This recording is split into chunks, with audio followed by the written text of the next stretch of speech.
Je reçois beaucoup de questions concernant la vente sur Etsy, notamment des personnes qui vivent dans les pays francophones en Afrique. Je vais citer le Cameroun, la Côte d'Ivoire, le Bénin et récemment j'ai reçu aussi une question de quelqu'un qui venait du Sénégal.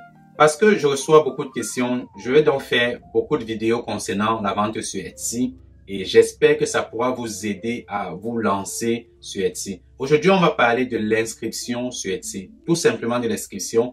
Et dans les prochaines vidéos qui vont suivre, on pourra voir beaucoup d'autres aspects sur Etsy, comme par exemple les frais, parce que je reçois également beaucoup de questions sur les frais sur Etsy. Il y a beaucoup de confusion. Il y a beaucoup de personnes qui disent que les frais sont beaucoup plus élevés sur Etsy que sur d'autres plateformes. Je viendrai en détail dans tout cela dans les prochaines vidéos. Alors, si ça vous intéresse de savoir comment est-ce que la vente se fait sur Etsy, l'inscription et tout, restez bien jusqu'à la fin de cette vidéo-ci parce que je vais vous donner une astuce qui vous permettra de vous enregistrer dans n'importe quel pays pour vendre sur Etsy. Je suis Alban Degoué, je suis vendeur professionnel sur les marketplaces, notamment Amazon et Etsy. Et dans cette chaîne-ci, je vous parle de mon parcours, je vous montre aussi quelques chiffres et également des astuces qui vous permettront d'être de meilleurs vendeurs. Alors si ça vous parle, je vous invite à vous abonner et à activer la cloche de notification pour recevoir les prochaines vidéos qui vont parler de tous les sujets que vous allez me dire également dans les commentaires. Et si vous voulez aller plus loin, j'ai également un coaching. Vous trouverez le lien de ce coaching dans la description. On pourra se rencontrer. Vous choisissez une date et vous réservez également 1 heure ou 15 minutes pendant laquelle on pourra discuter de votre problématique et voir comment je peux vous aider. Le lien se trouve dans la description et le premier commentaire. Alors n'hésitez pas, vous pouvez prendre ce coaching maintenant. Aujourd'hui, on parle de Etsy dans cette vidéo-ci et beaucoup plus de l'inscription pour les pays d'Afrique. Etsy est pour moi comme une seconde source de revenus. Ma première source de revenus principale est Amazon, là où je vends beaucoup plus, je fais beaucoup plus de chiffres d'affaires. Et sur Etsy, j'arrive à faire entre 500 et 2000 livres de chiffre d'affaires par mois en fonction des saisons. Ce que vous devez savoir lorsque vous vous inscrivez sur Etsy, c'est que vous ne pouvez pas vendre n'importe quel produit. Etsy est beaucoup plus spécifique et est beaucoup plus catégorisé différemment de Amazon où vous pouvez vendre un peu de tout. Avant de vous inscrire sur Etsy, vous devez vérifier les catégories dans lesquelles vous pouvez vendre et regarder exactement quel type de produits sont appréciés par les clients et ce que les clients recherche exactement sur Etsy, différemment de Amazon et d'autres plateformes. Je ferai une formation pour vendre sur Etsy et si vous êtes intéressé, dites-moi dans les commentaires, peut-être que je vous enverrai un e-book spécialement pour la vente sur Etsy. Alors, aujourd'hui, vous voulez savoir comment vous inscrire sur Etsy depuis les pays d'Afrique. Ce que vous devez savoir, c'est que n'importe qui peut s'inscrire sur Etsy. Les conditions sont moins élevées que l'inscription sur Amazon. Mais vous devez le faire professionnellement. Le minimum que vous pouvez faire pour vous inscrire sur Etsy, c'est d'être un auto-entrepreneur enregistré légalement. En principe, Etsy ne va pas aller regarder toutes ces informations jusqu'ici. Ils ne le font pas. Mais vous devez être conscient de donner les informations qui sont correctes lorsque vous vous inscrivez pour vendre sur toutes les marketplaces. C'est de votre responsabilité de pouvoir enregistrer votre activité auprès des autorités pour payer les taxes sur vos revenus.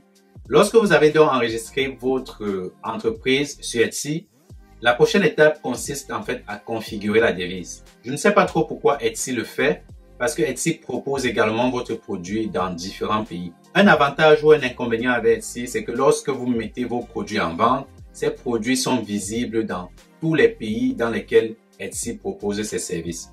Ça veut dire en fait que si vous vendez depuis la France, quelqu'un qui vit en Angleterre pourrait voir ce produit et pourrait l'acheter sans problème. Il n'y a pas de frontière, il n'y a pas de barrière. Lorsque le client qui est en Angleterre, qui est à l'étranger, voit votre produit, ce produit est affiché avec la monnaie étrangère. C'est-à-dire quelqu'un qui vit en Angleterre, par exemple, qui veut acheter un produit français, il voit ce produit avec la monnaie en livres sterling. Donc en principe, Etsy fait déjà la conversion pour vous, mais Etsy vous donne aussi la possibilité de faire cette conversion manuellement. Et lorsque vous faites cette conversion manuellement, il y aurait des frais de change lorsque Etsy va vous faire le versement dans votre monnaie locale. Mais pourtant, lorsque Etsy le fait, Etsy vous fait automatiquement votre versement en votre monnaie locale sans aucun frais de change. Donc, je ne vois pas trop la raison pour laquelle Etsy a instauré cette possibilité de mettre la devise manuellement, mais c'est une option.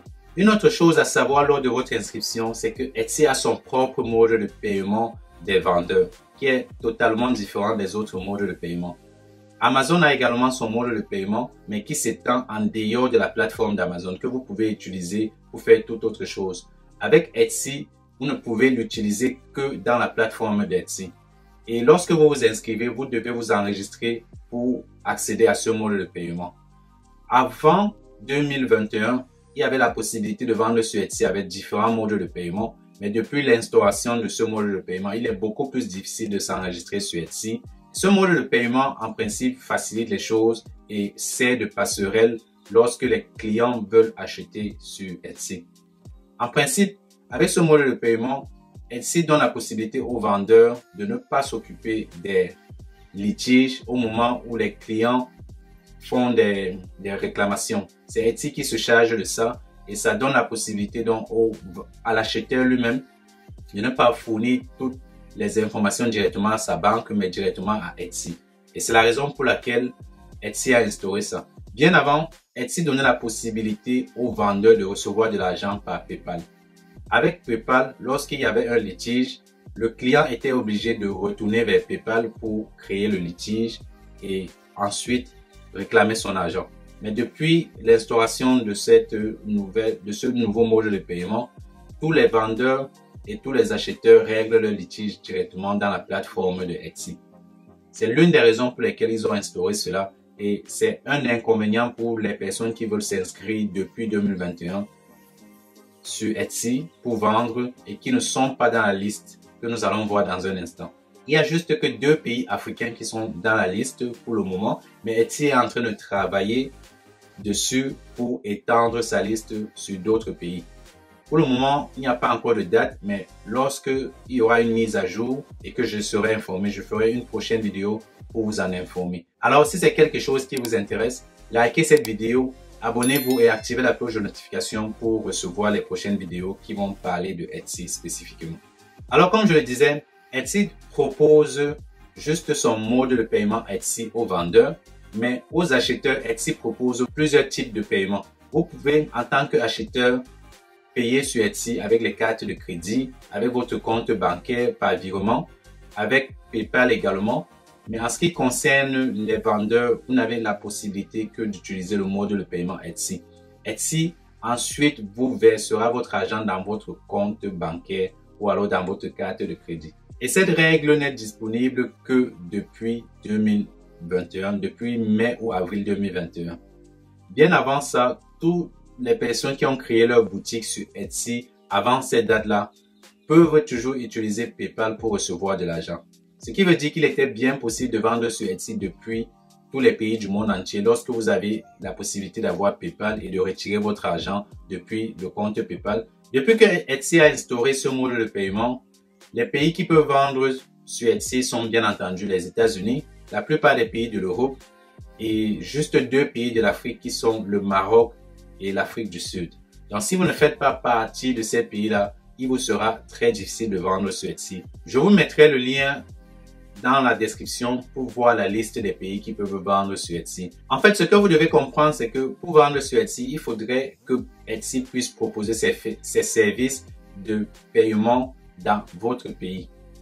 Et votre lieu de résidence, c'est beaucoup plus pour identifier la localité dans laquelle votre marchandise est stockée et aussi pour vérifier votre compte. Ce qui veut dire que ce n'est pas forcément votre lieu de résidence qui est le véritable problème, mais beaucoup plus le lieu de domiciliation de votre business et de votre banque ou alors de votre carte de crédit. Mais comme dans la plupart des cas, ces deux sont liés, c'est-à-dire le lieu de résidence de votre domiciliation et le lieu de votre carte de crédit, ça devient un véritable problème de s'enregistrer sur Etsy lorsque votre pays ne figure pas dans la liste. Alors, comment contourner cette option-là lorsque son pays ne réside pas dans la liste? La première idée qui me vient en tête, c'est de créer une société offshore dans les pays qui proposent cette solution, comme en Angleterre ou aux États-Unis ou encore en Estonie. Ce que je veux ajouter, c'est que vous devez vous engager sur cette démarche-là uniquement si vous êtes sérieux et que vous voulez proposer vos produits à la vente sur Etsy beaucoup plus tard. Parce que créer sa société offshore, ce n'est pas gratuit, ça demande de l'argent. Contrairement à vendre sur Amazon ou à faire du dropshipping, vendre sur Etsy est totalement différent et demande une certaine expertise. C'est la raison pour laquelle je vais m'engager à faire beaucoup d'autres vidéos pour vous parler de Etsy. Alors si ça vous intéresse, je vous invite à vous abonner, à activer la cloche de notification et également partager cette vidéo aussi à tous ceux qui considèrent l'e-commerce et qui veulent se lancer sur Etsy. Merci d'avoir regardé cette vidéo. Je vous donne rendez-vous dans les prochaines vidéos. On est ensemble. Ciao.